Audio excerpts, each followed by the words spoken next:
What's up YouTube? Kabo's Racing Content here.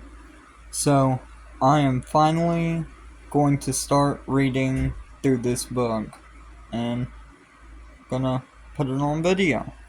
So yeah, you all just sit back and enjoy, and hopefully you all like this video. Show you all the pictures as I'm going along.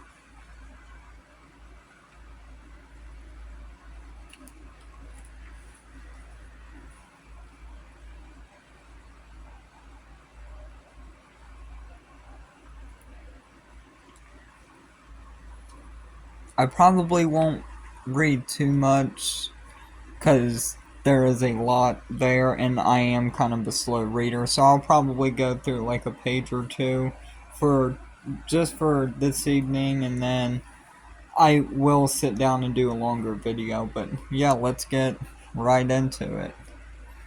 So, for cars and car lovers, they truly were the glory days.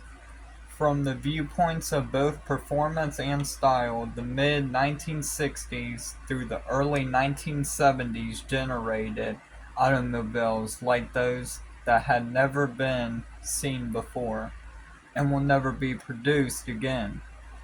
It was almost like the factories were turning our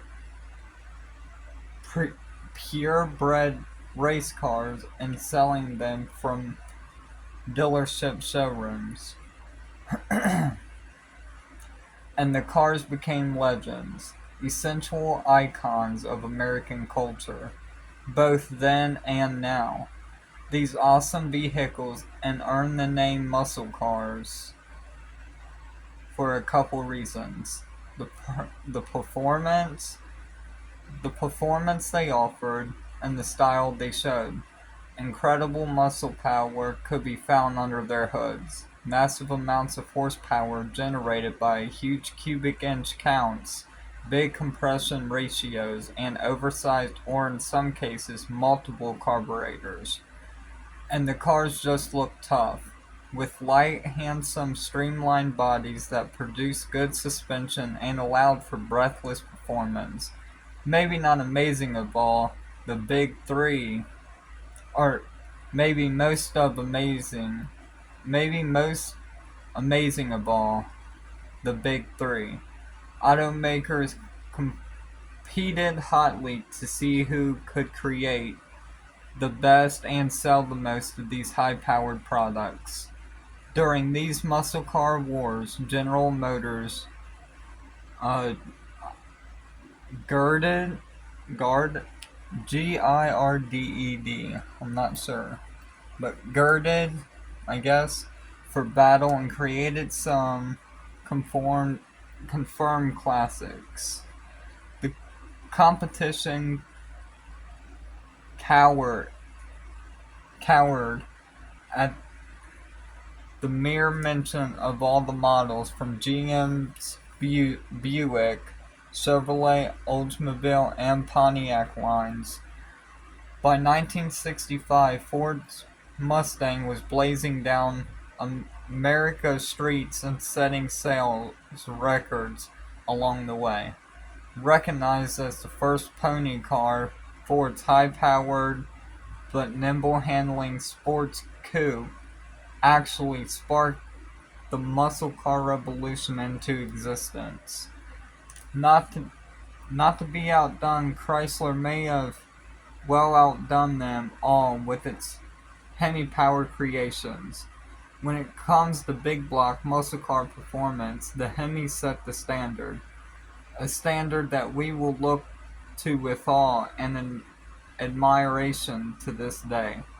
So come along on a wonderful journey through the glory days of America's muscle cars as we track their evolutions from their not so humble beginning through the mid 1970s. It was a time to remember, it is still a time to savor. And it did indeed produce some glorious rides.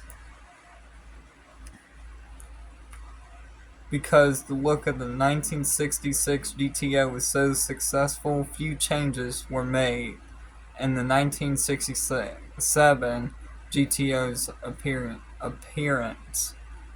The parking lights were still located in the grille openings, but the texture of the grille was of a wider pattern.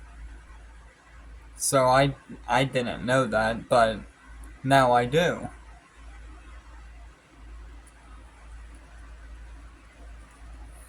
And then over here for the Ford Boss Mustang, the Boss 429 is one of the best and one of the most exclusive big block Mustangs ever built. The Big Boss was a Mustang Sport Roof with a racing engine crammed into the tight confines of the engine bay. The 429 was created so Ford would comply with the minimum build rules of NASCAR stock racing. Although the 429 was a competent muscle car, it didn't realize its full potential in stock form due to a mild cam and a small carburetor. But when its engine was fitted with an aggressive cam, a larger carburetor, and large headers, it was more than a match for most muscle cars. The gas cap clearly identifies its maker, Carroll Shelby. This is a Shelby GT350H for a nominal fee. One could rent a supercar in the mid-1960s, and this particular one was fitted with the high-output 289 small block and an automatic transmission.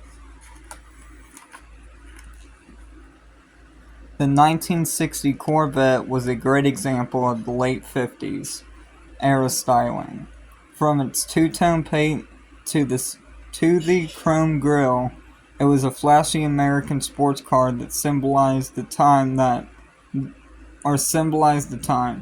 The optional fuel-injected 283 CI V8 engine had plenty of power to back up the look.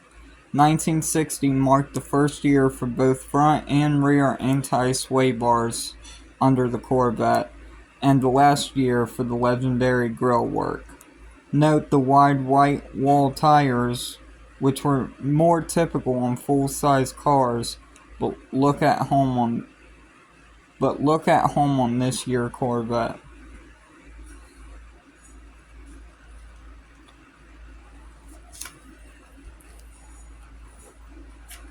So, and then I'll give you all a little sneak peek of the next page, because this is the start of the book.